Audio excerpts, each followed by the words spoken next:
আল্লাহর কালাম এটা মর্যাদার দিক থেকে অনন্য, শ্রেষ্ঠত্বের দিক থেকে অনন্য। এটা এমন এক ঐশী বাণী, কেউ যদি এই কোরআন পড়ে কোনোদিন সে বিরক্ত হবে না। এমনকি যারা কোরআন শুনবে তারাও কখনো বিরক্ত হবে না। দেখবেন যারা গান শুনতে অভ্যস্ত, একটা গান রিলিজ হওয়ার পরে কয়েকদিন তারা যদি এই গান শুনে তারপরে বলে কি গান, কয়দিন আর শুনবো, এটা চেঞ্জ করো, শুনতে আর ভালো লাগে না। একটা কবিতা এটা যদি সে বারবার শুনে, কিংবা একটা বই যদি কেউ বারবার পড়ে, আর তার মজা লাগে না। কিন্তু বলেন আপনারা অ্যাডাল্ট হওয়ার পর থেকে মসজিদে যান, যাওয়ার পরে সব সময় আপনারা একটা সূরা নিয়মিত শুনেন। হুজুর ওই সূরা দিয়ে প্রতিদিন নামাজ আরম্ভ করেন। সূরাটার নাম হলো সূরাতুল ফাতিহা। এই যে আপনার জন্মের পরে অ্যাডাল্ট হওয়ার পর থেকে নিয়ে এখন পর্যন্ত বছরের পর বছর চলে যাচ্ছে, যুগের পর যুগ চলে যাচ্ছে, সব সময় নামাজে গিয়ে একটা সূরা শোনেন। কোনোদিন কি ঈশ্বরদী এলাকায় কেউ বিরক্ত হয়ে গিয়ে কমিটির কাছে বা মসজিদে মানুষের সামনে অভিযোগ করে বলেছে নাকি যে হুজুর কি এক সূরা পারে নাকি? সব দিন দেখি, প্রতিদিন দেখি এক সূরা দিয়ে নামাজ আরম্ভ করে কতবার শুনবো, শুনতে শুনতে ভালো লাগে না। হুজুর আপনি অন্য সূরা দিয়ে নামাজ আরম্ভ করেন। বলেন তো বিরক্ত হয়ে আজ পর্যন্ত পৃথিবীতে এমন কথা কেউ বলেছে নাকি? কিয়ামত পর্যন্ত বলার কোনো সম্ভাবনা বা সুযোগ আছে নাকি? বরং একই সূরা যখন আমরা ভিন্ন ভিন্ন আলেমের ভয়েসে শুনি, ভিন্ন রকম স্বাদ পাই, ভিন্ন রকম মজা পাই। কারণ আল্লাহর এমনও কিছু বান্দা আছেন, এরা যখন তাদের সুললিত কণ্ঠ দিয়ে কোরআন পড়েন, মনে হয় সুরের দরিয়ায় তখন মানুষেরা দোল খায়। যখন আপনি হারামাইন শরীফাইনে যাবেন, ও আল্লাহ, এখানে হাজার হাজার মানুষ আছেন যারা তোমার ঘরে এখনো যেতে পারেন নাই। যারা যেতে পারেন নাই, তুমি দয়া করে তোমার এই বান্দা বান্দীদেরকে তোমার ঘরের মেহমান বানিয়ে দিও, বলে না আমিন। যারা গিয়ে এসেছেন আল্লাহ তাদেরকে বারবার আপনি ডেকে নিয়েন, বলে না আমিন। ওখানে নামাজে দাঁড়ালে দেখবেন, আমাকে আল্লাহ বহুবার নিয়েছেন নিজের চোখে, এটা বারবার দেখার আমার সুযোগ হয়েছে। আল্লাহর কালামের মজাটা কেমন দেখেন। ওখানে তো লক্ষ লক্ষ মানুষ নামাজে দাঁড়ায়। বিশেষ করে রমজানুল মুবারকের মাসে 30 লক্ষ 35 লক্ষ পর্যন্ত মানুষ হয়ে যায়। এত বড় জামাত, এত বিশাল মানুষ নামাজে দাঁড়ায়। ওখানে যদি 30 লক্ষ মুসল্লি থাকে, তো সর্বোচ্চ কয়েক হাজার মানুষ কোরআনের অর্থ বুঝে, কিন্তু লক্ষ লক্ষ মানুষ কোরআনের অর্থ বুঝে না। কিন্তু আশ্চর্য কথা, কোরআনের অর্থ না বুঝলেও ওখানে এত সুন্দর তিলাওয়াত হয়। আহারে, কাবা শরীফের ইমামরা এত সুললিত কণ্ঠে কোরআন পড়েন, তারা যখন কোরআন তেলাওয়াত করেন শুনলে মনে হয় যেন এখনই আসমান থেকে কোরআন নাজিল হচ্ছে। আল্লাহু আকবার। অর্থ না বুঝেও মানুষ যখন পেছন থেকে আল্লাহর কালামের তেলাওয়াত শুনে কলিজাটা ঠান্ডা হয়ে যায়। অর্থ বুঝে না, তাও দেখা যায় বাচ্চা শিশুর মতো কাঁদতে থাকে, কাঁদতে থাকে, কাঁদতে থাকে। একবার কিছু মুসল্লিকে আমি বললাম, ভাই আপনারা কি আলেম নাকি? বলল না। আমি বললাম, তো আলেম না হয়ে কোরআনের অর্থ কি বুঝেন নাকি? কয় না, জানি না। বললাম, যদি অর্থ নাই বা জানেন, কিছুক্ষণ আগে যখন নামাজে তেলাওয়াত হলো আপনারা আমার পাশে দাঁড়িয়েছেন, কান্নার আওয়াজ শুনলাম, আপনারা কি কান্না করলেন নাকি? কয় হ্যাঁ। বললাম, অর্থ না বুঝে আপনি কান্না করলেন কেন? আমাকে উত্তর দিল, হুজুর অর্থ বুঝা লাগে না। যখন এত সুন্দর করে কোরআন পড়ল, সুরের দরিয়া এমন ভাবে নিয়ে গেল, দুনিয়া ভুলে গিয়েছি, মনে হয়েছে কলিজা ঠান্ডা হয়ে গিয়েছে, আর আবেগের বশবর্তী হয়ে অঝোর ধারায় চক্ষু থেকে তখন পানি ঝরেছে। এটা হচ্ছে আল্লাহর কালামের আকর্ষণ, এটা হলো কোরআনে কারীমের আকর্ষণ। এজন্যই কোরআন অন্যান্য দুনিয়ার সকল অন্যান্য কিতাব এবং বই পুস্তক থেকে আলাদা। এটা পড়লে বা শুনলে কেউ কোনোদিন বিরক্ত হয় না। এটা শুনলেও ভালো লাগে, বলতেও ভালো লাগে। এজন্য যখন মন খারাপ হবে, মা বোনেরাও মহিলা প্যান্ডেল থেকে শোনেন, যখনই অশান্তিতে থাকবেন, পেরেশানিতে থাকবেন, চিন্তায় পড়ে যাবেন, দুশ্চিন্তাগ্রস্ত হবেন, সঙ্গে সঙ্গে আল্লাহর কালাম নিয়ে তেলাওয়াতে বসে যাবেন। কারণ কোরআন তেলাওয়াত করলে মনের মধ্যে সাকিনা, যিনি প্রশান্তি যিনি নাজিল করে দেন, জুড়ে বলেন তিনি কে? আল্লাহর কালামের ভেতরে মজা আছে, আল্লাহর কালামের ভেতরে প্রশান্তি আছে, আল্লাহর কালামের ভেতরে অন্যরকম একটা ভালো লাগার অনুভূতি আছে। এজন্য মন খারাপ হলে, দুশ্চিন্তাগ্রস্ত হয়ে গেলে বেশি বেশি কোরআন পড়বেন। পারবেন তো ইনশাআল্লাহ? আল্লাহ সবাইকে তৌফিক দেন। আপনাদের কষ্ট হচ্ছে নাকি? নাম্বার 3, কোরআনুল কারীমের 3 নম্বর অনন্য বৈশিষ্ট্য হচ্ছে the number of the people who have memorized the holy book Quran is countless. পৃথিবীর একমাত্র কিতাব হলো কোরআন, যার মুখস্থকারীর সংখ্যা দুনিয়াতে সবচাইতে বেশি। কয়েকজন ঠিক ঠিক বলে, আপনি ঠিক বললেও ঠিক, আপনি ঠিক না বললেও কোরআনের কথা ঠিক। কোন জায়গায় ঠিক বলা লাগে আর কোন জায়গায় সুবহানাল্লাহ বলা লাগে এটাও জানে না। আল্লাহর কালামের যত মুখস্থকারী আছে, বলেন তো পৃথিবীতে অন্য কোন কালাম, অন্য কোন কিতাবের এত হাফেজ আছে? এই যে আজকে আপনাদের মাহফিলে কয়জন ছেলেকে পাগড়ি দিলাম? এখন বলেন তো দেখি আপনারা, এই ইউনিয়নের নাম কি? দাসুরিয়া ইউনিয়নে আপনারা কি তাওরাতের 6 জন হাফেজ পাবেন নাকি? মহিলারা রাগ করবে যে পুরুষ হয়ে মহিলার মতো আওয়াজ দেয়। বলেন তো দেখি, এই দাসুরিয়া ইউনিয়নে তাওরাতের 6 জন কেন, 1 জন হাফেজ আছে নাকি?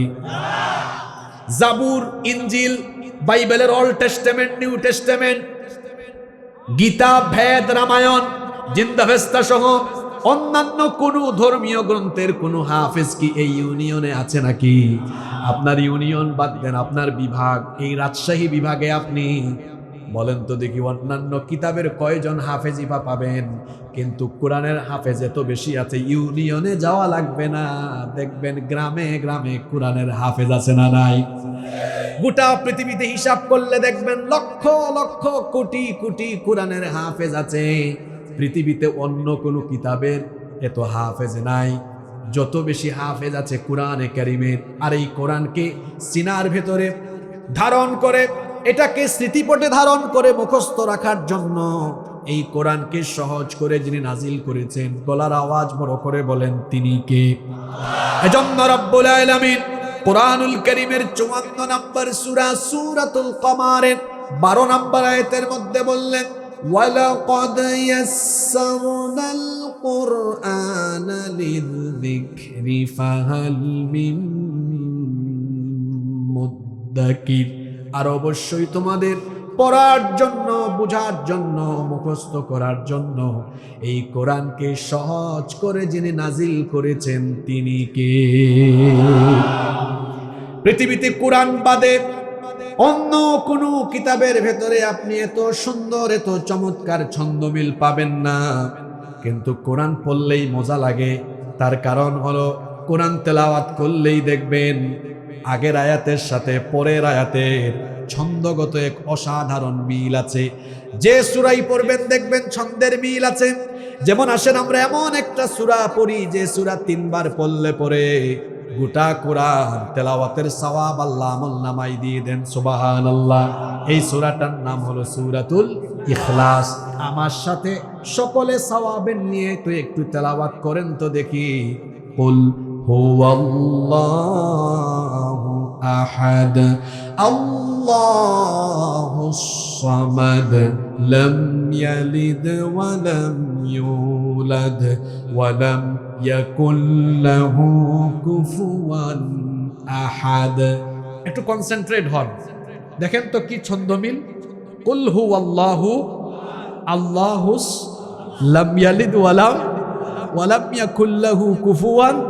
বলেন তো সবগুলো আয়াতে ছন্দমিল আছে না? আসেন পরের সূরায় যান। কুল আউযু বিরাব্বিল ফালাক মিন শাররি মা। দেখছেন কি মিল? পরের সূরায় যান। কুল আউযু বিরাব্বিন মালিকিন ইলাহিন। সূরা কাউসার পড়েন। ইন্না আ'তাইনাকাল ফাসাল্লি লিরাব্বিকা ওয়ান ইন্না শানিআকা হুয়াল। যেখানেই যাবেন ছন্দমিল পাবেন। সূরা ইনফিতার পড়েন। ইদাস সামাউ فطرت وإذا الكواكب انتثرت وإذا البحار فجرت وإذا القبور بعثرت علمت نفس ما قدمت وأخرت মিল আছে না নাই? আবার আপনি কোরআনুল কারীমের অত্যন্ত সুন্দর এবং চমৎকার সূরা রহমান তেলাওয়াত করেন, সেখানেও আপনি ছন্দের মিল পাবেন। আর রহমান আল্লামাল কুরআন খলাকাল ইনসান আল্লামাহুল বায়ান।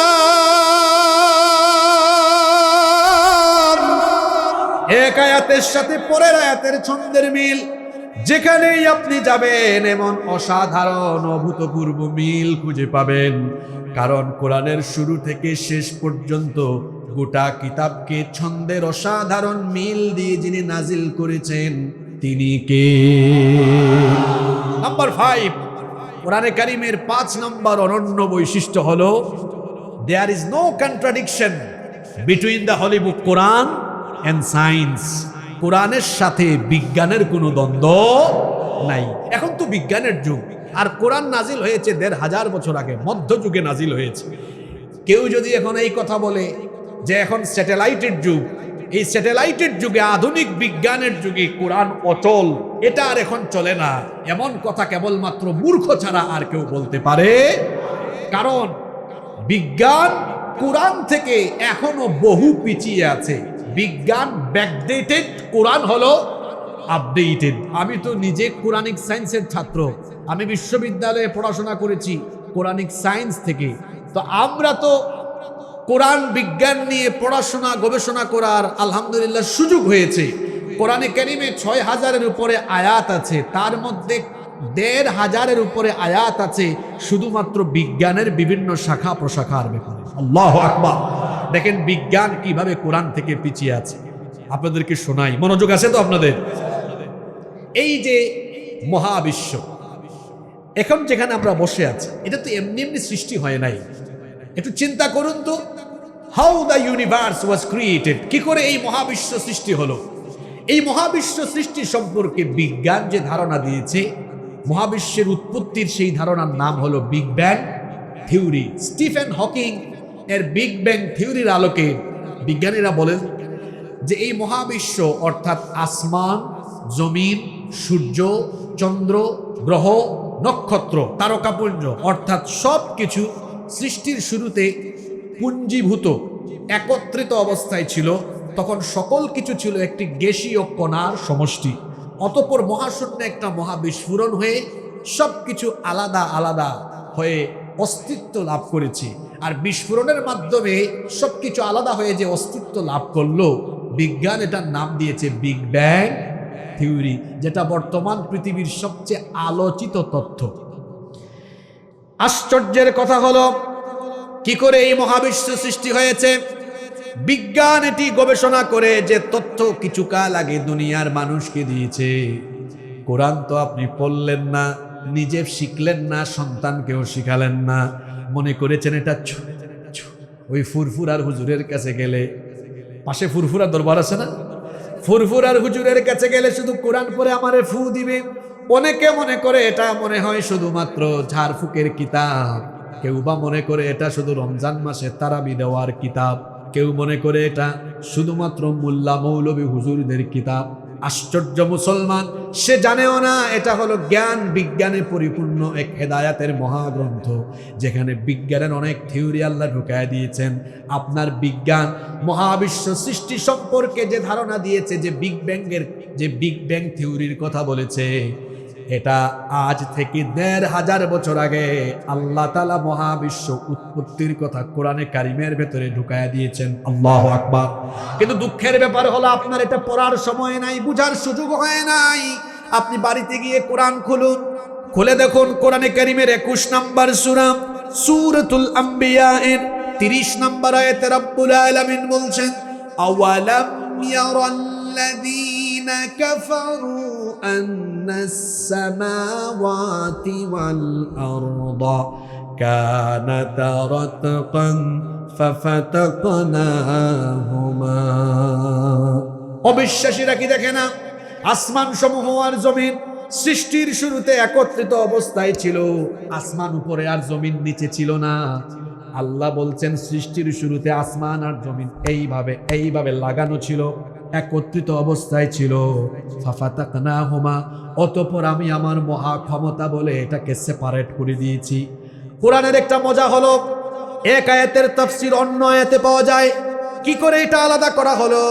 কোরআনে কারীমের 41 নম্বর সূরা, সূরা হামিম আস-সাজদা এর 11 নম্বর আয়াতে আল্লাহ বলে দিলেন, সুম্মা ইসতাওয়া ইলাস সামাই ওয়া হিয়া দুখানুন ফাকালা লাহা ওয়া লিল আরদি ইতিয়া তাওআন আও কারহা قالتا آتينا طائعين। আল্লাহ তাআলা বলছেন, অতঃপর আমি যখন ধোঁয়াশাচ্ছন্ন আকাশের দিকে মনোনিবেশ করলাম, যখন আসমান জমিন সবকিছু লাগানো ছিল, একসাথে ছিল, আল্লাহ একটা বিস্ফোরণ ঘটালেন। কোথাও আগুন লাগলে বলেন তো সেখানে ধোঁয়া সৃষ্টি হয় কি হয় না? মহাশূন্যে যখন মহাবিস্ফোরণ হলো, আকাশ তখন ধোঁয়াশাচ্ছন্ন হয়ে গেল। আল্লাহ তাআলা বলছেন, ধোঁয়াশাচ্ছন্ন আকাশের দিকে মনোনিবেশ করে আমি অর্ডার করলাম, হে আসমান হে জমিন তোমরা আলাদা হয়ে যাও। আসমান জমিন তখন বলল, ক্বালাতা আতাইনা তাইঈন, আমরা আমাদের রবের হুকুম মেনে অনুগতদের মতো অস্তিত্বমান হয়ে আমরা ফিরে গেলাম। 1979 সালে সৌদি আরবের রাজধানী রিয়াদে একটি কনফারেন্স হয়েছিল। সেই কনফারেন্সের নাম ছিল মুক্তামার আশ-শাবাব, ইউথ কনফারেন্স। সেই কনফারেন্সে উপস্থিত ছিলেন ইউনাইটেড স্টেট অফ আমেরিকার বিখ্যাত সায়েন্টিস্ট বালমার। ওই কনফারেন্স হলে এই দুইটা আয়াত তেলাওয়াত হয়েছিল। উনি সাথে সাথে দাঁড়িয়ে বললেন, থামো, এটা কোন বই? এই বইয়ের লেখক কে? এটা কোন বই? কত সালে প্রকাশিত হয়েছে বলো? কারণ আমরা তো কিছুকাল আগে মহাবিশ্ব উৎপত্তির ধারণা দিয়েছি দুনিয়ার মানুষকে, কিন্তু এটা আবার কোন বই? এই বইয়ের ভিতরে এই থিওরি ঢুকলো কেমনে? তাকে বলা হলো, এই বই দুনিয়ার কোনো মানুষের লেখা বই নয়, আর এটা এই যুগেও প্রকাশ হয় নাই, বরং এটা আজ থেকে ১৫০০ বছর আগে নাজিল হওয়া আল্লাহ তাআলার তরফ থেকে আসা আল্লাহর কিতাব। সে তখন বলল, আশ্চর্য কথা, ১৫০০ বছর আগে তো পৃথিবীতে বিজ্ঞানের জন্মই হয়নি, সুতরাং বিজ্ঞান আর বিজ্ঞানীদের জন্মের আগেও মহাবিশ্ব সৃষ্টির এই চমৎকার তথ্য যে কিতাবে এসেছে, নিঃসন্দেহে এটা মহাবিশ্বের স্রষ্টা থেকে আসা কিতাবই হবে, এতে আমার সন্দেহ নাই। এজন্য আমিও আর গুমরাহিতে পড়ে থেকে নিজেকে গুমরাহির পথে পরিচালিত করতে চাই না। সবাইকে সাক্ষী রেখে ওই কনফারেন্স হলেই সে কালেমা পড়ে মুসলমান হয়েছে। বিজ্ঞান যত উন্নত হচ্ছে, পৃথিবীর বিজ্ঞানীরা সারেন্ডার করে কোরআনের সামনে মাথা নত করে দিতে বাধ্য হচ্ছে। কিন্তু আমার দুঃখ হয়, বিজ্ঞানীরা কোরআনের সামনে মাথা নত করলেও মুসলমানরা আবুল কালাম আব্দুস সাত্তার নাম নিয়ে কোরআনের কাছে না এসে শয়তানের তৈরি করা মতবাদের কাছে গিয়ে মাথা নত করে দিয়েছে। দুঃখ লাগে মুসলমান, এরা কোরআন চিনে, আপনি এখনো কোরআন চিনেন না। আপনি এটা ঝাড়ফুকের কিতাব বানাইছেন। এটা জ্ঞান বিজ্ঞানের কিতাব, এখানে বিজ্ঞান দিয়ে পরিপূর্ণ। কয়টা বলতাম আপনাকে, এই যে আপনারা এখানে আজকে শামিয়ানা দিয়েছেন, কেন দিয়েছেন? শীতকাল আসতেছে, মানুষের কষ্ট হবে, কুয়াশা পড়তে পারে। আপনাদের বাসা বাড়িতে, আপনাদের বাড়িতে টিনের চাল কিংবা পাকা ছাদ আছে না? কথা বলেন না কেন, আছে না? কেন এটা দিয়েছেন? একটু সংক্ষেপেই বলে ফেলেন যে প্রোটেকশন এবং সিকিউরিটির জন্য, বাসা বাড়ির নিরাপত্তার জন্য।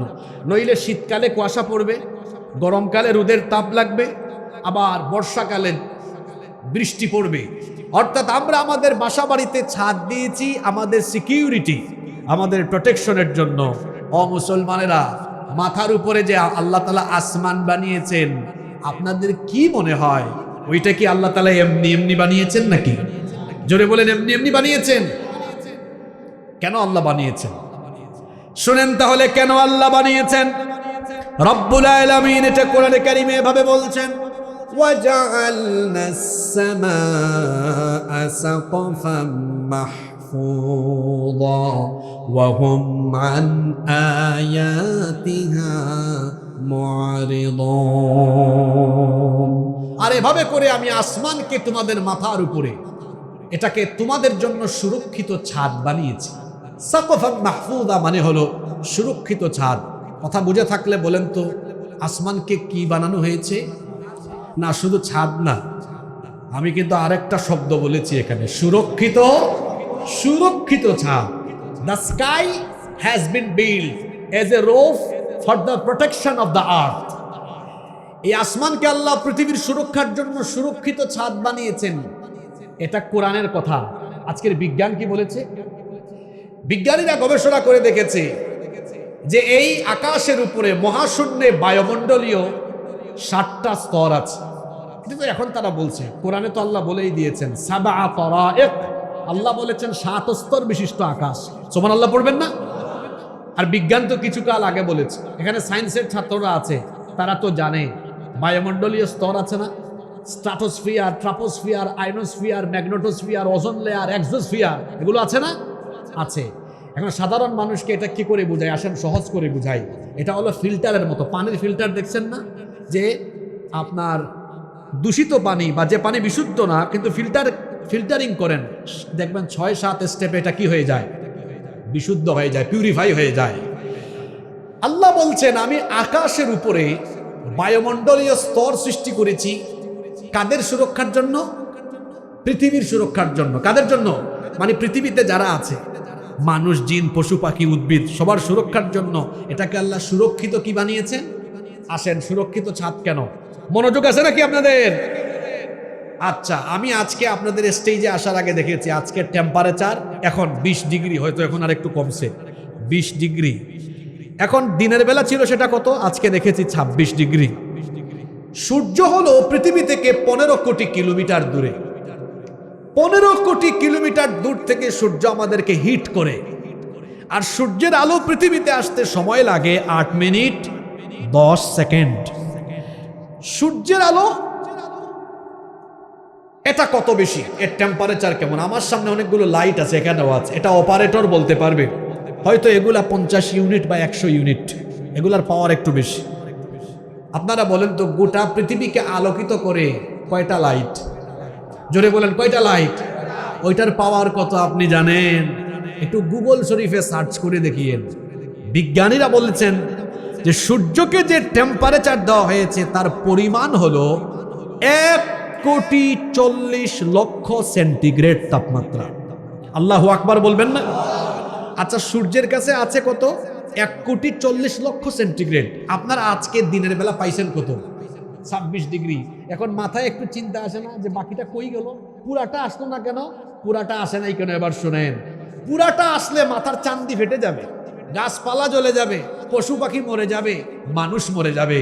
যেন সবাই বেঁচে থাকে, পৃথিবী যেন স্থিতিশীল থাকে, আল্লাহ ওই আকাশের উপরে বায়ুমণ্ডলীয় 7টা স্তর সৃষ্টি করেছেন। সূর্যের আলো যখন আসে, এসে প্রথমেই তার প্রথম স্টেজে বাধা, ফিল্টারিং হয়ে নেক্সট স্টেজ, ফিল্টারিং হয়ে নেক্সট স্টেজ, ফিল্টারিং হয়ে নেক্সট স্টেজ, এরকম সকল স্টেজ বা ধাপ অতিক্রম করার পরে সূর্যের আলোটাকে ছেকে ছেকে ছেকে ছেকে পিউরিফাইং করে করে যতটুকু আলো হলে সবাই শান্তিতে থাকবে, ততটুকু আলো আল্লাহ আমাদেরকে দান করেন। আবার আপনারা যারা বিমানে চলাফেরা করেন মাঝে মাঝে, আপনারা জানেন মহাশূন্যে আপনি যখন বিমানে উপরে উঠবেন 35,000 ফিট উপরে, যত উপরের দিকে যাবেন তাপমাত্রা তত কি হয়? কমতে থাকে, তাই না ভাই? আমরা যখন দেশের বাইরে যাই, 35,000 ফিট উপর থেকে বিমান যখন ল্যান্ডিং এর জন্য প্রস্তুতি নেয়, দেখবেন 2 কান বন্ধ হয়ে যায়, তখন এত ঠান্ডা। বিজ্ঞানীরা বলেছেন মহাশূন্যের খালি স্থানের তাপমাত্রা হলো -270।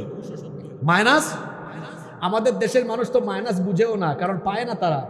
সর্বোচ্চ শীত এই পঞ্চগড়, ঠাকুরগাঁও, দিনাজপুরে এই অঞ্চলের দিকে পড়ে, কিন্তু মাইনাস বাংলাদেশে কোনোদিনও হয় না। আমি 2017 সালে একবার ভারতের হিমাচল প্রদেশের সিমলা, মানালি এই অঞ্চলগুলো ভিজিট করেছিলাম।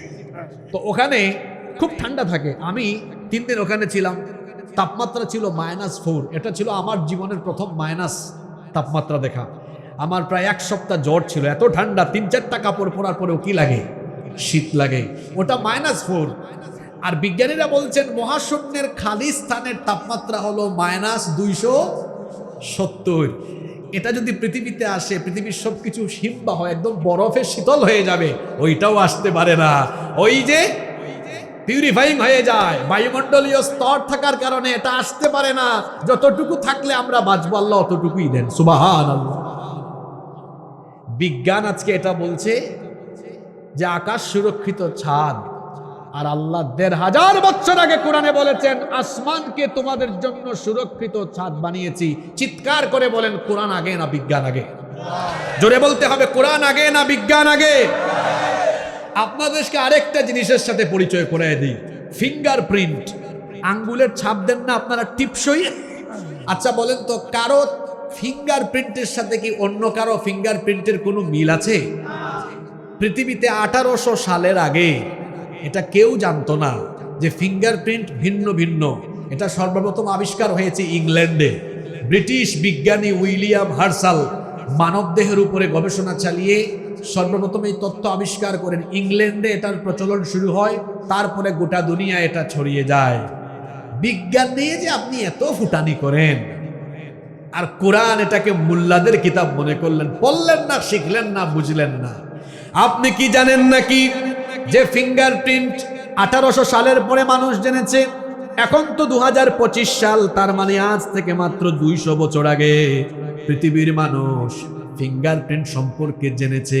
কিন্তু আল্লাহর কালামের ভেতরে আল্লাহ তাআলা আজ থেকে আরো 1500 বছর আগে এই ফিঙ্গারপ্রিন্টের কথা এভাবে বলেছেন। কোরআনে কারীমের 75 নম্বর সূরা সূরাতুল কিয়ামা এর 3 এবং 4 নম্বর আয়াতটা পড়ে দেখুন, আল্লাহ তাআলা বলছেন আয়াহসাবু আল্লান নাজমা'a 'idama বালা কাদিরিনা আলা আন নুসাউইয়া বানানা।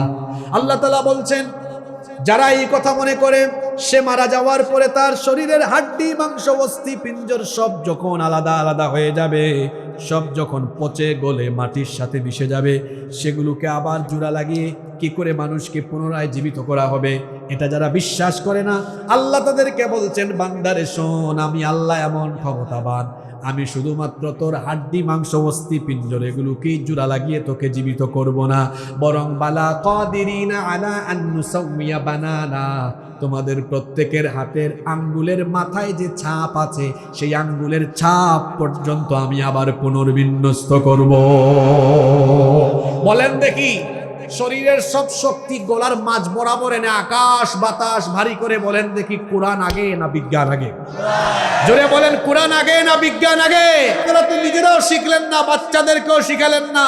মহিলা প্যান্ডেলে আমার যত মা বোনেরা আছেন তাদেরকে বলছি, আপনারা হলেন সন্তানের জন্য শ্রেষ্ঠ বিশ্ববিদ্যালয়। সন্তান মা থেকে আগে শিখে। এজন্য আমি আমার মা বোনদেরকে বলবো, আপনাদের সন্তানদেরকে অ আ ক খ এ বি সি ডি শেখাবেন, পরে আলিফ বা তা সা আল্লাহর কোরআনের ভাষার শব্দ অক্ষরগুলো শেখাবেন সকলের আগে। কারণ কোরআন ছাড়া আমাদের কোনো মুক্তি। আপনাদের মনে হয় বেশি কষ্ট হয়ে যাচ্ছে, তাই না? আমি বলছিলাম কোরআনের 5 নম্বর অনন্য বৈশিষ্ট্য, এই কিতাব এমন বিজ্ঞানের যুগে এটা ব্যাকডেটেড বা পুরাতন না, বরং এটা আপডেট। কোরআন বিজ্ঞানের উপরে, বিজ্ঞানেরও, এটা তো আসতে বললেন, কোরআন বিজ্ঞানের, জোরে বলেন বিজ্ঞানের। নাম্বার 6, আল্লাহর কোরআনের 6 নম্বর অনন্য বৈশিষ্ট্য হচ্ছে এটা এমন এক কিতাব, this is the book, the most authentic and original book in this world, whereof there is no doubt about it. এটা দুনিয়ার একমাত্র কিতাব যার ভেতরে কোনো ভুল ভ্রান্তি সন্দেহ কিচ্ছু নাই। আবার কই ঠিক? বলেন সুবহানাল্লাহ। এই যে যারা স্কুল কলেজে পড়ে, তাদেরকে তাদের বোর্ড থেকে যে বই দেওয়া হয় সেখানে দেখবেন টাইপিং মিস্টেক, প্রিন্টিং মিস্টেক অথবা ইনফরমেটিভ মিস্টেক, তথ্যগত ভুল ভ্রান্তি থাকে। মানুষের লেখা যে কোনো কিতাবের ভেতরে, যে কোনো বইয়ের ভেতরে ভুল ভ্রান্তি পাওয়া এটা অস্বাভাবিক ব্যাপার নয়, কারণ মানুষ মাত্রই ভুল। কিন্তু বলেন তো, কোরআনে কারিমের ভেতরে এমন কোনো ভুল আছে নাকি? আমরা কোনো বই হাতে নিলে দেখি বইয়ের লেখক বা সম্পাদক বলেন যদি এই বই পড়তে গিয়ে কোথাও কোনো ভুল ত্রুটি পান আমাদেরকে জানাবেন, পরবর্তী বছর আমরা এটা ঠিক করে দিব, বা নেক্সট পরবর্তী সংস্করণে এটা আমরা ঠিক করব, সংশোধন করব। কোরআনের শুরুতে কি আল্লাহ এমন কিছু বলেছেন নাকি আমার বান্দারা তোমরা কোরআন পড়ো, কোথাও ভুল টুল পাইলে আমারে জানাইও, পরে আমি ঠিক করে দিব না? এমন কথা কি কোরআনে আছে নাকি? বরং শুরুতেই আল্লাহ বলে দিয়েছেন, পড়েন আমার সাথে, যালিকাল কিতাবু লা রাইবা ফীহি হুদাল লিল মুত্তাকিন। এটা এমন কিতাব যার মধ্যে সন্দেহের কোনো অবকাশ নাই। সুবহানাল্লাহ পড়েন। নাম্বার 7, কোরআনে কারীমের 7 নম্বর অনন্য বৈশিষ্ট্য হলো it's quite impossible to create a book like Holy Quran. কোরআনের মতো কোরআন বানানো কারো দ্বারা কি সম্ভব? আপনি একটা বই লিখেছেন, আরেকজন চেষ্টা করলে আপনার বইয়ের মতো কিংবা আপনার থেকে আরো ভালো বই লিখতে পারবে। আপনি ভালো বক্তব্য জানেন, আপনার চেয়ে ভালো বক্তব্য আরেকজন দিতে পারবে। আপনি ভালো খেলতে পারেন, আপনার চেয়ে ভালো আরেকজন খেলতে পারে। কিন্তু বলেন তো আল্লাহর কালামই কোরআনের মতো, কোরআনের সমতুল্য কোনো কিতাব কি অথবা কোরআনের সমতুল্য কোনো সূরা বা আয়াত কি কেউ কখনো বানাতে পারবে নাকি? যেই যুগে কোরআন নাজিল হয়েছে সেই যুগে আল্লাহ চ্যালেঞ্জ দিয়ে রেখেছেন, কোরআনের ব্যাপারে কারো যদি সন্দেহ থাকে তাহলে সে যেন আল্লাহর এই চ্যালেঞ্জকে গ্রহণ করে।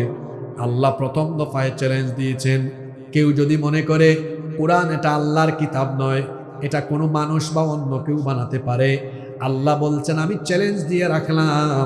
প্রথম দফার চ্যালেঞ্জ কোরআনে কারীমের 17 নম্বর সূরা, সূরা বনী ইসরাঈলের 88 নম্বর আয়াতে আল্লাহ তাআলা বলছেন, قُلْ لَئِنِ اجْتَمَعَتِ الْإِنسُ وَالْجِنُّ عَلَىٰ أَن يَأْتُوا بِمِثْلِ هَٰذَا الْقُرْآنِ لَا يَأْتُونَ بِمِثْلِهِ وَلَوْ كَانَ بَعْضُهُمْ لِبَعْضٍ ظهيرا।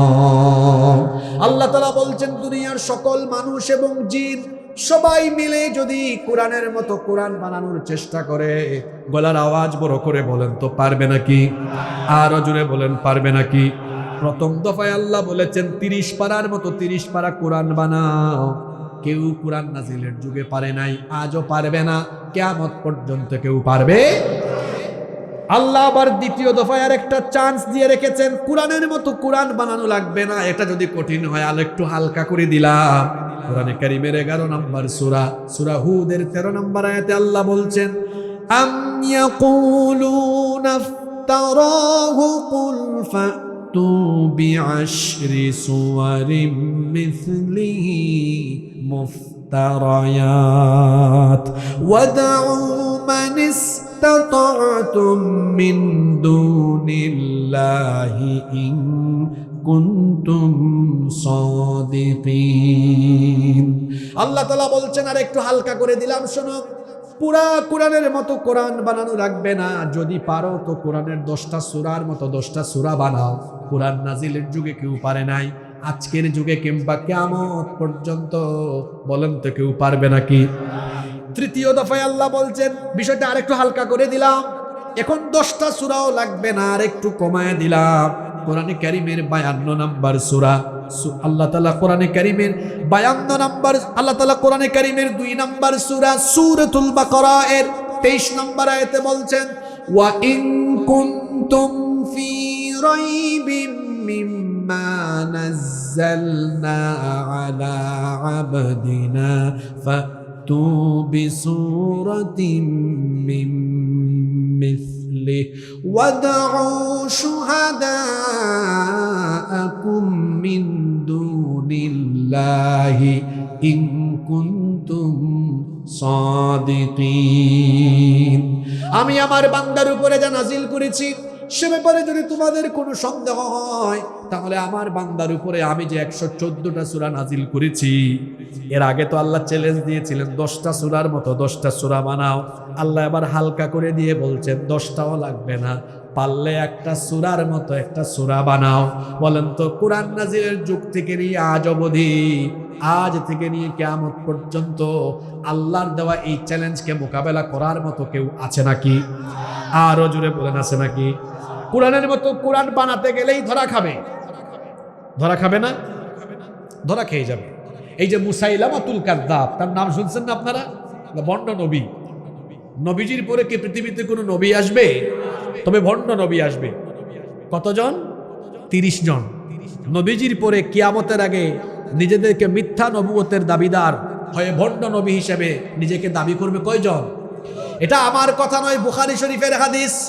আল্লাহ নবী বলেছেন, লা তাকুমুস সাআহ, ততদিন পর্যন্ত কিয়ামত হবে না, হাত্তা ইয়াবআসা দাজ্জালুনা কাযযাবুন করিবুম মিন 30, যতদিন পর্যন্ত আমার পরে 30 জন ভণ্ড নবী না আসবে, ততদিন পর্যন্ত কিয়ামত হবে না। ইতিমধ্যে এখন পর্যন্ত ভণ্ড নবী হিসেবে নিজেকে দাবি করেছে 27 কিংবা 28 জন। আমাদের এই সাবকন্টিনেন্টেও একজন তাকে ভণ্ড নবী বলে দাবি করেছে, তার নাম হলো মির্জা গুলাম আহমদ কাদিয়ানি। আমি যে মুসাইলামার কথা বলছিলাম, সেও নিজেকে নবী বলা দাবি করলো। লোকজন তাকে বলল, কি ব্যাপার মুসাইলামা, তুমি যে তোমাকে নবী বলে দাবি করো, তো তোমার কাছে কি জিবরিল আসেন না? ওইদিকে তো মুহাম্মদ, আমরা বলি সাল্লাল্লাহু আলাইহি ওয়াসাল্লামের কাছে রেগুলার জিবরিল যাওয়া আসা করেন। তোমার সাথে কি জিবরিলের দেখা সাক্ষাৎ হয় না, মিটিং হয় না? তোমার কাছে কি জিবরিল কোনো সূরা নিয়ে আসেন না? মুসাইলামা বলল, আসবে, আমি তো নতুন নবী হয়েছি, একটু টাইম দাও, জিবরিল আমার কাছেও আসবে। কিছুদিন পরে লোকজনকে সে ডাকলো, ডেকে বলল, গত রাতেই জিবরিল আমার কাছে এসেছিলেন। লোকজন তো আশ্চর্য হয়ে গেল, অবাক হয়ে বলল, তাই নাকি? তো তোমার কাছে কি কোনো সূরা নাজিল হয়েছে নাকি? মুসাইলামা বলল, হ্যাঁ হয়েছে। তো লোকজন বলল, তাহলে কোন সূরা? সূরাটা একটু শোনাও দেখি। সে বলল, আমার কাছে যে সূরা নাজিল হয়েছে, সূরার নাম সূরাতুল ফিল। কোরআনেও কিন্তু একটা ফিল আছে, আলাম তারা কাইফা ফাআলা রাব্বুকা বিআসহাবিল। ওইটা আবার এই ফিল না, এটা মুসাইলামার নিজের বানানো ফিল। লোকজন বলল, ঠিক আছে মুসাইলামা, তুমি তোমার কাছে নাজিল হওয়া সূরাটা শোনাও।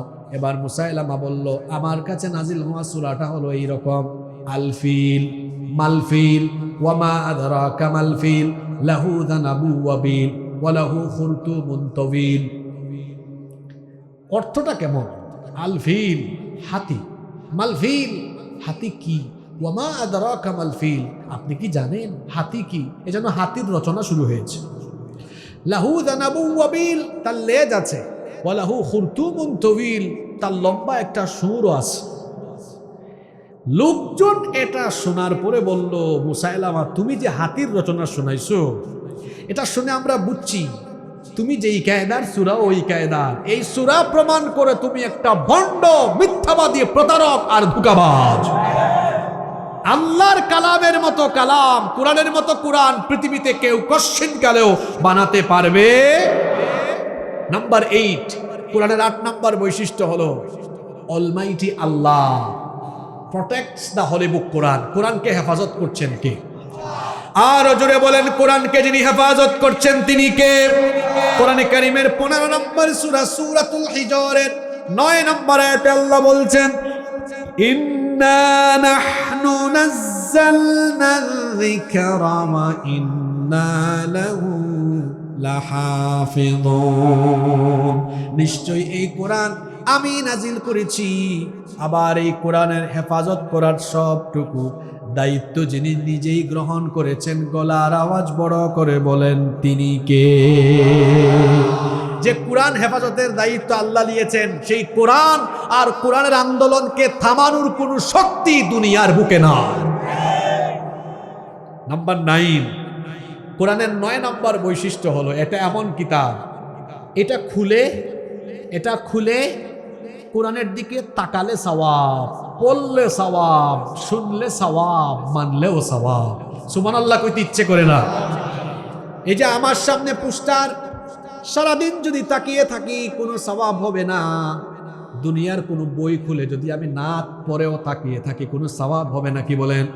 কিন্তু মনে রাখবেন দুনিয়ার এমন 3টা জিনিস আছে যেই দিকে তাকালেই আল্লাহ আমলনামায় সওয়াব দিয়ে দেন। কয়টা জিনিস? একটা জিনিস হলো আন-নাযরু ইলাল কাবাতি ইবাদা। ওই যে কালো কালো কাপড় দিয়ে মোড়ানো কাবা শরীফ আছে, এটার দিকে তাকিয়ে থাকলে আমলনামায় সওয়াব দেন কে? 2 নাম্বার হচ্ছে পিতা মাতার দিকে, আব্বা আম্মার দিকে কেউ যদি মায়ার নজরে, রহমতের নজরে, ভালোবাসার দৃষ্টিতে তাকায়, আমলনামায় সঙ্গে সঙ্গে যিনি কবুল হজের সওয়াব দিয়ে দিবেন তিনি কে? এজন্য আব্বা আম্মার দিকে সবসময় দয়া, ভালোবাসা, মায়া, রহমত আর মহব্বতের নজরে তাকাবেন। নিজেদের আব্বা আম্মার সাথে কোনোদিন বেয়াদবি করবেন না। বাবা মাকে ভালোবাসবেন, খরচ করবেন, অসুস্থ বাবা মাকে চিকিৎসা করাবেন, আব্বা আম্মাকে মাথার তাজ বানিয়ে রাখবেন, বাবা মায়ের জন্য সবচেয়ে বেশি খরচ করবেন, বাবা মাকে নিজের হাতে খাইয়ে দিবেন, আব্বা আম্মার কাপড় চোপড় ধুয়ে দিবেন, রাতের বেলা মাথাটা টিপে হাত পা টিপে দিয়ে ঘুম পাড়াবেন, আব্বা আম্মার খেদমত করবেন, আব্বা আম্মার খেদমত করবেন। কারণ জান্নাতে যাওয়ার জন্য এত সহজ একটা মাধ্যম আপনার কাছে আছে। আল্লাহ তো আপনার মায়ের পায়ের তলায় তার জান্নাত রেখে দিয়েছেন। এই জন্য জান্নাত তালাশের জন্য বাইরে যাওয়া লাগবে না। নিজের বাবার মুখে হাসি ফুটান, নিজের বাবার মুখে হাসি ফুটান, মায়ের মুখে হাসি ফুটান। আব্বা আম্মাকে যারা খুশি করবে, আল্লাহ খুশি হয়ে ওই সন্তানের জন্য তার জান্নাতের দরজাটা খুলে দিবে। এই জন্য বলছিলাম 3 জিনিসের দিকে তাকালে সওয়াব। 1 নাম্বার হলো কাবা শরীফের দিকে তাকালে সওয়াব।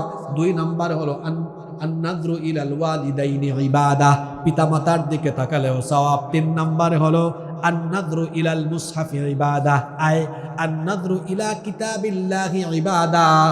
আল্লাহর কিতাবের দিকে তাকিয়ে থাকলেও আল্লাহ আমলনামায় সওয়াব দান করে দেন। এজন্য বেশি বেশি কোরআন পড়বেন, এটা তাকালেও যেমন সওয়াব, তেলাওয়াতেও সওয়াব। আল্লাহর নবী বলেছেন, মান ক্বারাআ হারফাম মিন কিতাবিল্লাহ ফালাহু বিহি হাসানাহ ওয়াল হাসানাতু বিআশরিন আমসালিহা। লা আকুলু আলিফ লাম মিম হারফুন ওয়ালাকিন আকুলু আলিফুন হারফুন, লামুন হারফুন ওয়া মিমুন হারফুন। আল্লাহর নবী বলেছেন, যে ব্যক্তি আল্লাহর কালাম থেকে তেলাওয়াত করে প্রতিটা অক্ষরে অক্ষরে 10 করে আমলনামায় যিনি নেকি দান করে দিবেন তিনি কে?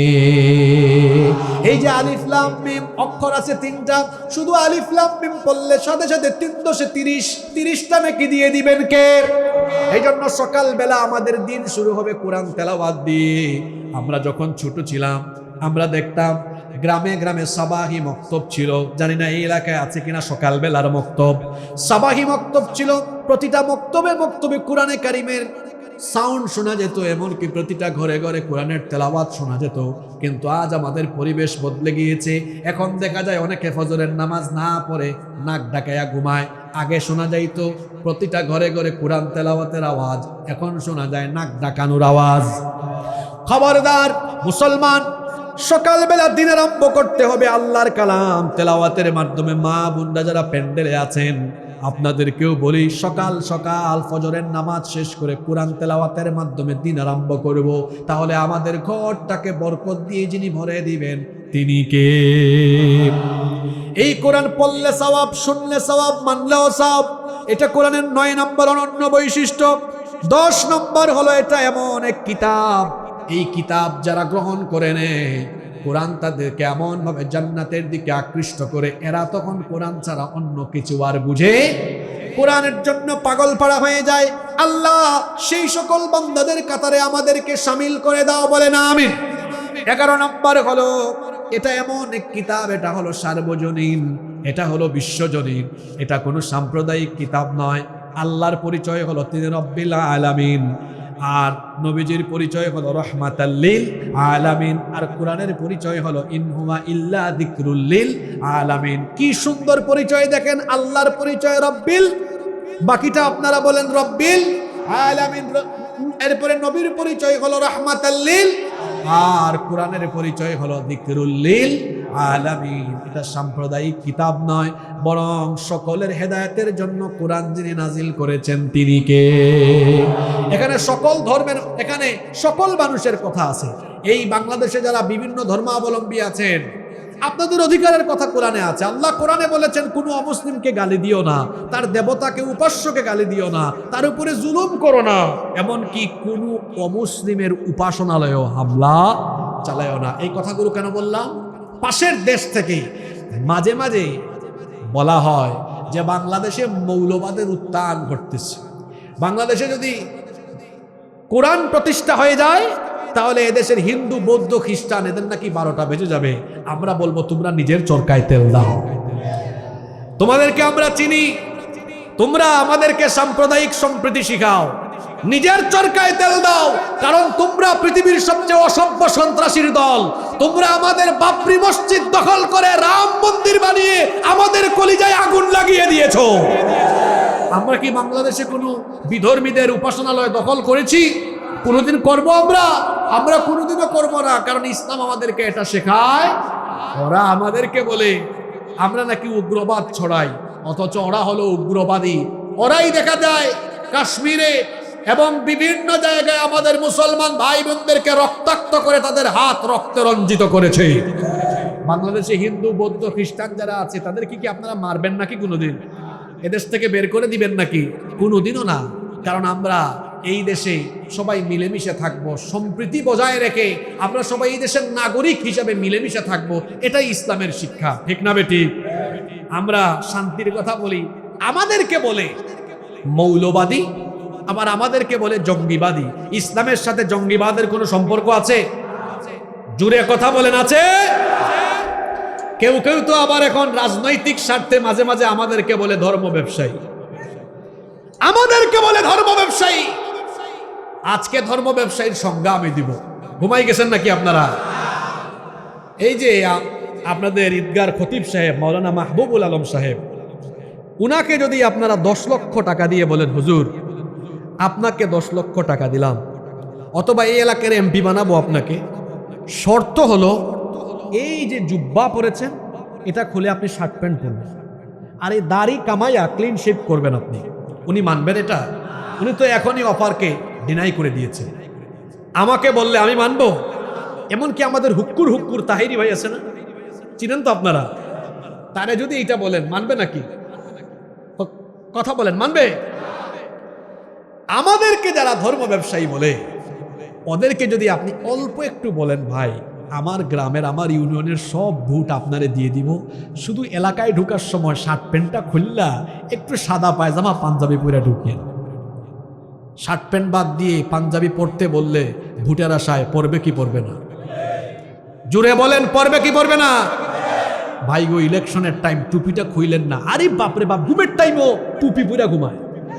বা ইলেকশনের টাইম নামাজটা ছাইলেন না, মানুষ একটু সিম্পিটি দেখাবে। আমার দেশে ইলেকশন আসলে নামাজই বাড়ে, আবার এমন নামাজই বাড়ে যে 5 ওয়াক্তের নামাজ কখনো কখনো 7 ওয়াক্ত 8 ওয়াক্ত হয়ে যায়। কিভাবে হয় দেখবেন, গ্রামের মসজিদে নামাজ একটু আগে ভাগে হয়, কিন্তু বাজারে নামাজতে 15-20 মিনিট দেরি করে হয়। কি বলেন বাবা, হয় না? হ্যাঁ, দেখ এক ক্যান্ডিডেট আসছে গ্রামে তার গণসংযোগ করতে, ওখানে এশার নামাজ একটু আগে হয়ে গিয়েছে, কিছুক্ষণ পরে বাজারে ঢুকে দেখে বাজারে মাত্র একামত হচ্ছে। তো তার সঙ্গভঙ্গরা বলতেছে লিডার এখানে তো দিকে এখানে একামত হয়, চুপ, তাড়াতাড়ি মসজিদে ঢুক। লিডার একটু আগে নামাজ পড়লাম, একদম চুপ বেটা, এখন নির্বাচনের টাইম, যতবার সুযোগ পাবি ততবার নামাজ পড়বি। আপনাদেরকে হাসানোর জন্য বলছি নাকি? ইলেকশন আসলে নামাজি হয় এমন মানুষ আমাদের দেশে আছে না নাই? অথচ এদের মধ্যে কিছু লোক আলেমদেরকে ধর্ম ব্যবসায়ী বলে গালি দেয়। ধর্ম ব্যবসায়ী আমরা নই, বরং যারা ভোটের আশায় ক্ষমতায় যাবার আশায় লিবাস পাল্টায়, ক্লিন শেভ থেকে দাড়ি রাখে, কিংবা ভোটের আশায় যারা মাথায় টুপি লাগায়, মাজারে যে হিজাব পট্টি লাগায়, আলেমরা ধর্ম ব্যবসায়ী নয়, তারাই হলো প্রকৃত ধর্ম ব্যবসায়ী।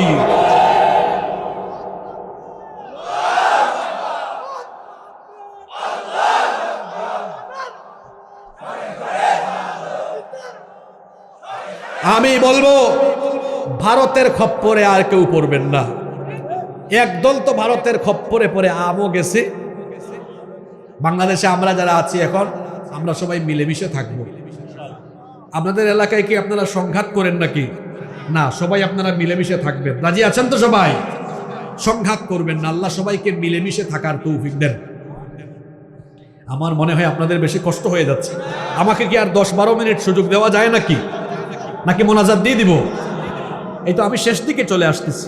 নাম্বার 12, 12 নাম্বার হচ্ছে কোরআন। এটি এমন এক কিতাব, এই কিতাবের জন্য মানুষ তার রক্ত এমনকি জান দিতেও প্রস্তুত, এমন কোটি কোটি মানুষ পৃথিবীতে আছে না নাই? জোরে বলেন তো, আছে না নাই? আচ্ছা বলেন তো, কোরআনের জন্য যদি রক্ত আর জীবন দেওয়া লাগে, আমরা কারা কারা নিজের জীবন দিতে রাজি আছি? দুহাত তুলে আল্লাহকে দেখো।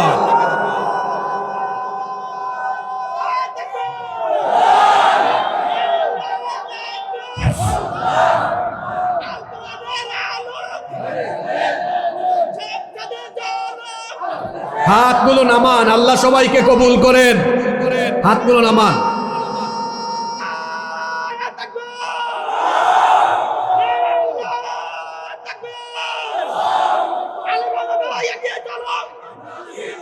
বসেন বসেন বসেন বসেন। নাম্বার 13 নম্বর, কোরআন হলো এমন এক কিতাব, এই কিতাব যারা গ্রহণ করে কোরআনওয়ালা হয়ে যাবে, কোরআন তাদেরকে কিয়ামতের দিন তাদের জন্য আল্লাহর দরবারে দাঁড়িয়ে যাবে সুপারিশের জন্য। কোরআন আল্লাহর সাথে কোরআনওয়ালাদের জন্য, কোরআনওয়ালাদেরকে জান্নাতে নেওয়ার জন্য আল্লাহর সাথে ঝগড়া করবে ততক্ষণ, লোকটাকে আল্লাহ জান্নাতে ঢুকাবেন না যতক্ষণ। এই জন্য কোরআনের সাথে থাকতে আমরা রাজি আছি না নাই? নাম্বার 14 নম্বর হলো কোরআন হলো এমন এক কিতাব, এর চাহিদা, ইফেক্টিভনেস, কার্যকারিতা কোনোদিনও ফুরাবে না। বলেন তো, কোরআন কি বিজ্ঞানের যুগে অচল হয়ে গিয়েছে নাকি? কোনোদিন কোরআন অকেজু হবে না, অচল হবে না। মনে রাখবেন, খাবার দাবারের শেষে, একেবারে শেষে যখন আমরা খাবারটা খাই, মনে রাখবেন খাবার যে আমরা গ্রহণ করি, খাবারের একটা নির্যাস কিন্তু জমা থাকে। এই জন্য দেখবেন শেষের দিকে মানুষ চেটে পুটে খাবার খায়। শেষের খাবার যেমন মজা, ঠিক তেমনি একটা আলোচনার সার নির্যাস থাকে আলোচনার শেষে, বার্তা থাকে শেষে। এই জন্য আজকের আলোচনার সবচেয়ে জরুরি পয়েন্টটাও আমি রেখেছি শেষে। এটা বলার জন্য আমাকে একটু 7-8 মিনিট ধৈর্য ধরে না উঠে বসে থেকে সুযোগ দেওয়া লাগবে, নাকি মোনাজাত দিয়ে দিব? এটা বলবো। কোরআনে কারিমের 15 নম্বর অনন্য বৈশিষ্ট্য হলো it's the problem solving methodology. এটি হচ্ছে সকল সমস্যার সমাধানকারী গ্রন্থ। মানুষের জীবনের যত রকমের সমস্যা আছে, সব সমস্যার সমাধান যে কিতাবে আছে, সেই কিতাবের নাম কি? সমাধান চাও যদি জীবনে মরণে, ফিরে যাও খুঁজে নাও চোখ রাখো কোরআনে। সমাধান চাও যদি জীবনে মরণে, ফিরে যাও খুঁজে নাও চোখ রাখো কোরআনে। তবেই পাবে সুখ শান্তির ঠিকানা, তবেই পাবে সুখ শান্তির ঠিকানা, যদি মেনে নাও তুমি মনে প্রাণে। সমাধান চাও যদি জীবনে মরণে, ফিরে যাও খুঁজে নাও চোখ রাখো কোরআনে। If you want a solution in here and hereafter, go back, have a look on the Holy Quran. সব সমস্যার সমাধান দিতে পারে, জোরে বলেন দিতে পারে। এটা এমন এক কিতাব, এই কিতাবের ভেতরে কোনো কিছু বাদ দেওয়া হয়নি। কি করে আপনার নিজের ব্যক্তিগত জীবন, পরিবার, সমাজ, রাষ্ট্র পরিচালনা করবেন, সব কিছুই কোরআনের ভেতরে দেওয়া হয়েছে। জন্য আল্লাহ বলেছেন, ওয়ানাজ্জালনা আলাইকাল কিতাবা তিবয়ানান লিকুল্লি শাইইন ওয়া হুদান ওয়া রাহমাতান ওয়া বুশরা লিল মুসলিমিন। ও নবী, আপনার কাছে এমন এক কিতাব নাজিল করেছি, যেই কিতাবের ভেতরে আমি সব কিছু ঢুকিয়ে দিয়েছি, কোনো কিছু বাদ দেই নাই। অন্য আয়াতে আল্লাহ বলেছেন, মা ফাররাতনা ফিল কিতাবি মিন শাই। এই কিতাবে আমি কোনো কিছু বাদ দেই নাই, সব কিছুই কোরআনে আছে না নাই? আরো আসতে বলেন, আছে না নাই? কি করে আদালত চালাতে হবে কোরআনে নাই তো? শুধু মসজিদ চালানোর কথা কোরআনে আছে, আদালত চালানোর কোনো বিধান কোরআন শরীফের ভিতরে নাই। জোরে বলেন আছে না নাই? এই যে আমার ভাই, শুনছি উনি 22 বছর জেলে ছিলেন। আমার দেশে অনেক বিচার আছে দীর্ঘমেয়াদী, 2 বছর 4 বছর, এমনকি বাপদাদার আমলেরও বিচার, বিশেষ করে জায়গা জমির নিষ্পত্তি হয় না, আছে না নাই? আসলে কনভেনশনাল ল, প্রচলিত আইন যেটা আছে, এটার বিচারটা দীর্ঘমেয়াদী। কিন্তু কোরআনের বিচারটা হলো এমন, এটা হলো ইনস্ট্যান্ট, সাথে সাথে নিষ্পত্তি করতে হবে। আমরা এখানে রাজনৈতিক মাহফিলে বসি না, আমরা ফায়দার কথা শুনবো। এটা কোরআনের মাহফিল। বলেন তো, যদি ন্যায় বিচার প্রতিষ্ঠার জন্য মানুষের তৈরি করা আইন আমাদের জন্য ভালো না আল্লাহর আইন ভালো? আচ্ছা, এটা তো আবেগে বললেন না বুঝে বললেন জানি না, আসেন একটু বুঝাই শোনাই বলি। এই যে আমাদের দেশ স্বাধীন হয়েছে 54 বছর হয়েছে। এখানে আবার আরেকটা বিষয় বলি, 54 বছরের মধ্যে 32 বছর রাষ্ট্র পরিচালনা করেছেন নারীরা, এবং সংখ্যা মাত্র 2 জন। আর 22 বছর দেশ চালিয়েছেন পুরুষরা, তাও কয়েকজন মিলে। আপনারা এগিয়ে না পিছিয়ে? একজন বলে এগিয়ে। কেমনে আগাইছেন আপনারা? আপনারা বহুত পিছায় আছেন। আচ্ছা, আমরা ওই দিকে যাচ্ছি না, যেটা বলতে চাচ্ছি শুনেন। আমরা নারী অধিকার প্রতিষ্ঠার বিপক্ষে নয়, যেটা বলতে চাচ্ছি ওইটা শুনেন। এই যে নারীরা 32 বছর বেশ ক্ষমতায় অধিষ্ঠিত ছিল, প্রাইম মিনিস্টার, বিরোধী দলীয় নেতা, স্পিকার, স্বরাষ্ট্রমন্ত্রী, পররাষ্ট্রমন্ত্রী, শিক্ষামন্ত্রী, এগুলো সব নারীদের কাছে ছিল। আমি কি ভুল বলেছি? এইরকম করে নারীরা ক্ষমতা পেয়ে, এত ক্ষমতায় থেকে 32টা বছর ধরে রাষ্ট্রপ্রধান নারী থাকার পরেও দেশে কি নারী ধর্ষণ, নিপীড়ন, নির্যাতন বন্ধ হয়েছে? এই 32-এর সাথে আরো 22 এড করলাম, 54 বছরে মানুষের তৈরি করা আইন থাকার ফলে নারীর অধিকার এটাকে প্রতিষ্ঠা হয়ে গিয়েছে। ধর্ষণ কমেছে না বেড়েছে? এই যে লালন সেতুর ওই পারের কথা বলছি, পদ্মার ওই পারের কথা। মাগুরার একটা মেয়ে গত 7-8 মাস আগে এক পরিবারের 3 নরপিশাচ তার উপরে পাশবিকতা চালিয়েছে। মেয়েটার নাম জানেন তো আপনারা? আসিয়া। ছোট্ট 8 বছর বয়স তার। আমার বোনটি কয়েক দিন হাসপাতালে বড় কষ্ট পেয়েছে, থেকেই চলে গিয়েছে। তার কবরে ঘাস উঠে গিয়েছে। বলেন দেখি আমাকে, তার ধর্ষণকারীরা এখনো বেঁচে আছে না নাই? জোরে বলেন আছে না নাই? আদালতে কার আইন? ভয় লাগে নাকি? কার আইন? আমার দেশে এমন কিছু কলেজ, ইউনিভার্সিটি আছে যেখানে ধর্ষণের সেঞ্চুরি হয়েছে, ধর্ষককে ফুলের মালাও দেওয়া হয়েছে। আমার দেশে এমন কিছু ব্যবসায়ী আছে ধর্ষণের দায়ে অভিযুক্ত, টাকার গরমে আইনকে তার জুতার নিচে চাপা দিয়ে ফেলেছে। এমন ব্যবসায়ী নাই তো? আমি তো আপনার নাম শুদ্ধ বলতে পারবো। এমন কিছু রাজনীতিবিদ আছে ধর্ষণের দায়ে অভিযুক্ত, কিন্তু ক্ষমতার টেলায় কিছুই হয়নি। রাস্তাঘাটে সাদা পায়জামা পাঞ্জাবি গায়ে দিয়ে তার সাঙ্গপাঙ্গরা ফুলের মালা তারে গলায় দিয়ে রাস্তায় ঘোরাফেরা করায়। বলেন আদালতে কার আইন? পুরুষ মানুষের মতো জবাব দেন, কার আইন?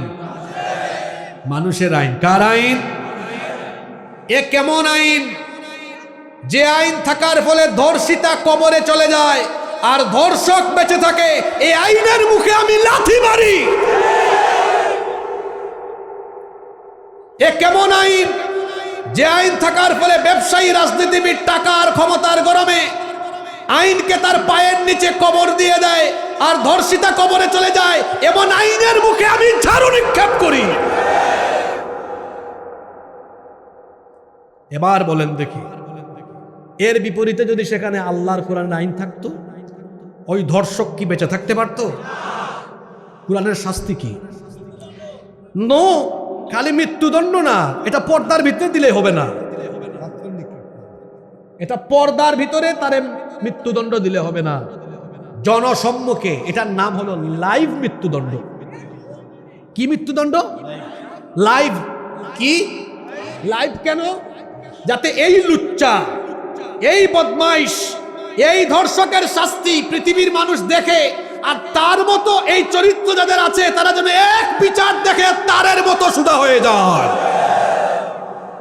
এবার বলেন দেখি, মা বোনরা তো আশেপাশে আছে, আপনাদের ইজ্জত আবরুর হেফাজতের জন্য, নারীর নিরাপত্তা নিশ্চিতের জন্য, আমার ঘরের আপনাদের ঘরের মা বোনদের নিরাপত্তা নিশ্চিতের জন্য, নারী অধিকার প্রতিষ্ঠার জন্য, আদালতে ন্যায় বিচার প্রতিষ্ঠার জন্য আল্লাহর আইন ভালো না মানুষের আইন ভালো? মানুষের আইনটা কেমন দেখেন, শোনেন। এই যে আমার ভাই 22 বছর, আরো অনেক হুজুর আছেন বাংলাদেশে, হুদাই আন্দাজে 3 বছর 5 বছর জেলখানায় ছিলেন। ছিলেন কি ছিলেন না? কারণ আইনটা আল্লাহর বানানো না, এটা কার বানানো? মানুষের বানানো আইন, উপর থেকে যা বলবে তাই হবে। এজন্য দেখা যায় বাস পুরাইছে একজন, মামলা খাইছে। কত আলেমরা নির্যাতিত হয়েছেন, কত আলেমরা জেলখানায় ছিলেন। এই পাবনা ঈশ্বরদীত কত নিরীহ মানুষ হয়তো মজলুম ছিলেন। যদি জুলুম মুক্ত বাংলাদেশ গঠন করতে চান, আমি তরুণদেরকে, যুবকদেরকে বলবো, আপনারাই তো আগামীর বাংলাদেশকে বিনির্মাণ করবেন। এই তারুণ্যই হলো আগামীর বাংলাদেশ।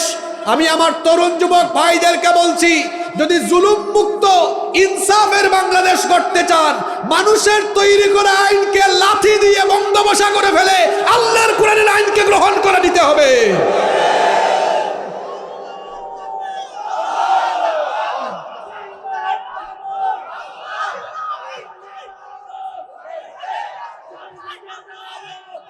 বসেন বসেন, আমি বলছিলাম না শেষে জরুরি কথা আছে? আমি এই শেষের 3 মিনিট খুব জরুরি কথা বলবো। আজকের পুরা ওয়াজ মনে রাখতে না পারলেও এই শেষের 3 মিনিটের কথা মনে রাখা যাবে। এখন যেটা বলবো, ভাই, মানুষকে যতই বুঝান আপনি মনে রাখবেন, মানুষের পেটে আগে খাবার দিতে হবে। বলেন তো আপনারা, ক্ষুধামুক্ত, দারিদ্রতামুক্ত সমাজের জন্য মানুষের আইন ভালো না আল্লাহর আইন ভালো? এটা আপনারা আবেগে বলছেন, যদি এখন বলি বুঝান, বুঝাইতে পারবেন না। আসেন, কি করে দারিদ্রতামুক্ত ক্ষুধামুক্ত সমাজ আল্লাহর আইন দিয়ে বানানো যায়, এবার সেটা শুনেন। আল্লাহ তাআলা দারিদ্রতা আর ক্ষুধা মুক্ত সমাজ গঠনের জন্য তার তরফ থেকে একটা অর্থনৈতিক ফর্মুলা দিয়েছেন। এটার নাম হলো জাকাত। এটার নাম কি? আমার দেশে মানুষ মনে করে জাকাত মানে হলো 200, 300, 500 করে টাকা পয়সা ছড়ায়া ছিটায় দেওয়া, কিংবা জাকাতের নামে শাড়ি লুঙ্গি বিতরণ করা। জাকাতের নামে যারা এভাবে শাড়ি লুঙ্গি বিতরণ করে, এদের জাকাত আদায়ই হয় না। বরং জাকাত নির্ধারিত 8 খাতে দিতে হয়, এবং এখানে সবার আগে প্রায়োরিটি দেওয়া হয়েছে। প্রায়োরিটি লিস্টে দেখবেন সবার আগে বলা হয়েছে ইন্নামাস সাদাকাতু লিল ফুকারাই ওয়াল মাসাকিন। কেন আগে ফকির মিসকিনদের কথা বলা হয়েছে জানেন? যাতে করে সমাজে একজন ফকির আর মিসকিন না থাকে। জাকাত দিয়ে সবাইকে স্বাবলম্বী করা হবে। জাকাতের উদ্দেশ্য হলো সমাজ থেকে দারিদ্রতার কবর দিয়ে স্বনির্ভর জাতি গঠন করা, এবং আপনি যাকে জাকাত দিবেন সে যেন আর আগামী বছর জাকাত খাওয়ার উপযুক্ত না থাকে। তাহলে ফর্মুলাটা কেমন হবে? ও বাবা বসেন, এটা শুনে যান, ফর্মুলাটা শুনে যান। মানে আসতেছে, যাচ্ছে না, বুঝছি। আমার দিকে তাকান। এখানে ইমাম সাহেব, খতিব সাহেবরা আসছেন। আমি আপনাদের কাছে রিকোয়েস্ট করছি, এই কথাগুলো আপনারা জুমায় মানুষকে একটু বুঝাবেন। কিভাবে তাহলে জাকাতের ফর্মুলা দিয়ে মানুষকে স্বনির্ভর করা যায়? এই যে আজকে আপনারা, আমি শুনছি 10 গ্রামের উপরে মানুষ মিলে মাহফিলটা করলেন। এভাবে যদি মনে করেন এই 10 গ্রামের যারা সামর্থ্যবান, নিসাব পরিমাণ মাল আছে যাদের কাছে, এদের সকলের জাকাতের টাকা যদি আপনারা এক জায়গায় করেন, মনে করেন এক জায়গায় করে দেখা গেল এর পরিমাণ হয়েছে 2 লক্ষ টাকা। ধরে নেন কত লক্ষ টাকা? এই 2 লক্ষ টাকা যদি জন প্রতি 500 করে দেন, 400 জন মানুষকে আপনারা দিতে পারবেন। কিন্তু ফায়দা হবে না। যারে দিবেন এক বেলা খাবে, পরের বেলা আবার ক্ষুধার্তই থেকে যাবে। আপনি যদি এই 2 লক্ষ টাকা 400 জন মানুষকে না দিয়ে 3-4 জনকে দেন, একজন বিধবা বোন, তাকে বললেন বোন তোমার পরিবার চলে না, স্বামী মারা গিয়েছে, ধরো একটা সেলাই মেশিন কিনে দিলাম, এটা দিয়া কাজ করে খাও। আরেকজনকে বললেন অসচ্ছল একটা পরিবার, চলতে পারে না, ভাইরে ধরো একটা ভ্যান কিনে দিলাম, আপনাদের এলাকায় ভ্যান আছে না, ধরো ভ্যান চালাইয়া খাও, পরিবারটা চললো। আরেকজনকে একটা ছোট টঙের দোকান করে দিলেন, আরেকজনকে একটা মুরগির খামার করে দিলেন। বলেন তো 2 লক্ষ টাকা 400 জনকে দেওয়ায় ফায়দা বেশি না 3-4 জনকে দেওয়ায় ফায়দা বেশি? এই 3-4 জন কি আগামী বছর আর জাকাত খাওয়ার উপযুক্ত থাকবে? বলেন উপযুক্ত থাকবে? এটা তো 10 গ্রাম দিয়ে বুঝাইলাম। আর যখন এটা রাষ্ট্রীয় পর্যায়ে চলে যাবে, যখন রাষ্ট্র নিজে সারা দেশ থেকে জাকাত উত্তোলন করবে, যাদের উপর জাকাত ফরজ, মোবাইলে মেসেজ আসবে, মিস্টার অমুক সাহেব এবছর আপনার এত টাকা জাকাতের এসেছে, আমাদের সংশ্লিষ্ট এই অফিসে গিয়ে এই অর্থ জমা দেন। এখন সারা দেশের মুসলমানদের জাকাতের টাকা জমা হইল কয় জায়গায়? জুড়ে বলেন কয় জায়গায়? আমি বুঝানোর জন্য একটা ছোট অ্যামাউন্ট ধরছি, মনে করেন এর পরিমাণ 140,000 কোটি টাকা। এটা রাজশাহী বিভাগ দিয়ে কাভার হবে, কিন্তু বুঝানোর জন্য বলছি। আমার সাথে বলেন 140,000 কোটি। 140,000 কোটি টাকা। এবার গভর্নমেন্ট দেশের 64টি ডিস্ট্রিক্ট থেকে বাছাই করে 70 লক্ষ বেকার যুবককে ঢাকায় আমন্ত্রণ জানালো। কত লক্ষ বেকার? একটু জুড়ে সুরে বলেন, কত লক্ষ? এরা বেকার, এদের কোনো কাজ কাম।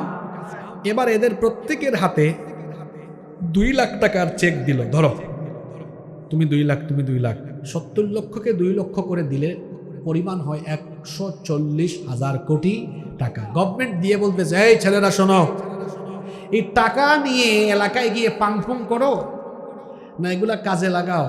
আমার নির্দিষ্ট উপজেলা অডিট অফিসার এটা আবার পর্যবেক্ষণ করবে। পর্যবেক্ষণে নেমে গেল। এই প্রক্রিয়াটা আমার না, এটা কার?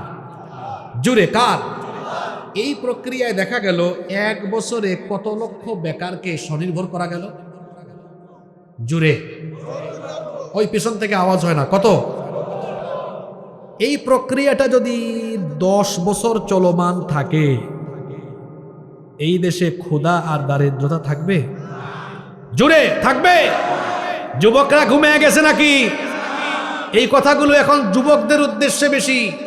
শোনো, শুনতে শুনতে কান ভূতা হয়ে গেছে।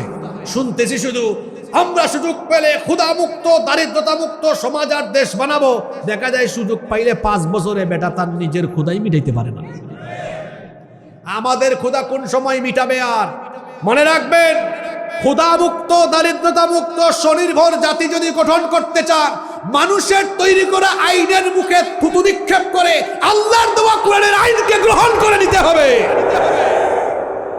এখন আপনারা বলেন, আপনাদের স্বনির্ভর জাতি পাওয়ার জন্য, ক্ষুধামুক্ত দারিদ্রতামুক্ত সমৃদ্ধ জাতির জন্য আপনারা মানুষের আইন চান না আল্লাহর আইন চান? জোরে বলেন, কার আইন চান? সমাধান কোরআন ছাড়া অন্য কোথাও। এজন্য বলেছি সব সমস্যার সমাধান দিতে পারে। এজন্য যুবক তরুণ ভাইয়েরা সহ সবাইকে বলবো, আসেন কোরআনের ছায়া তলে চলে আসেন।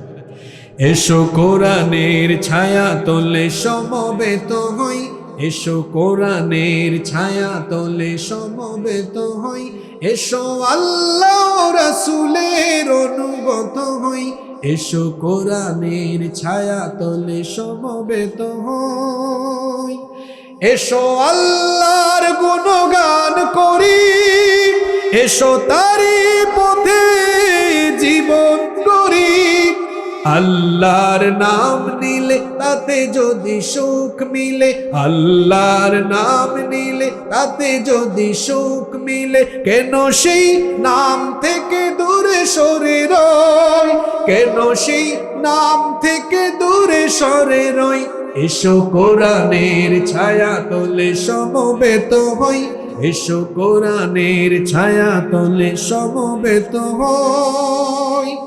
এই কোরআনের ছায়া তলে এসে কত লোক প্রাণ দিল হেসে, কোরআনের ছায়া তলে সোজা পথ যদি মিলে, কোরআনের ছায়া তলে সোজা পথ যদি মিলে, কেন সেই পথ ছেড়ে ভুল পথে রই, কেন সেই পথ ছেড়ে ভুল পথে রই, এসো কোরআনের ছায়া তলে সমবেত হই, এসো কোরআনের ছায়া তলে সমবেত হই, এসো আল্লাহ রাসূলের অনুগত হই, এসো কোরআনের ছায়া তলে সমবেত হই।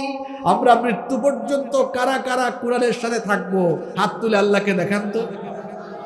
হয়েছে হাত, হয়েছে তাকবীর দিয়েন না, এখন এখন আমি কথা বলবো, হাতগুলা উঁচা রাখেন, দরকার আছে। সবাই এই দুইটা হাতকে কোরআনের দিকে ধাবিত করে দিব, পারবো ইনশাল্লাহ? আমরা কোরআনের সাথে থাকতে পারবো তো?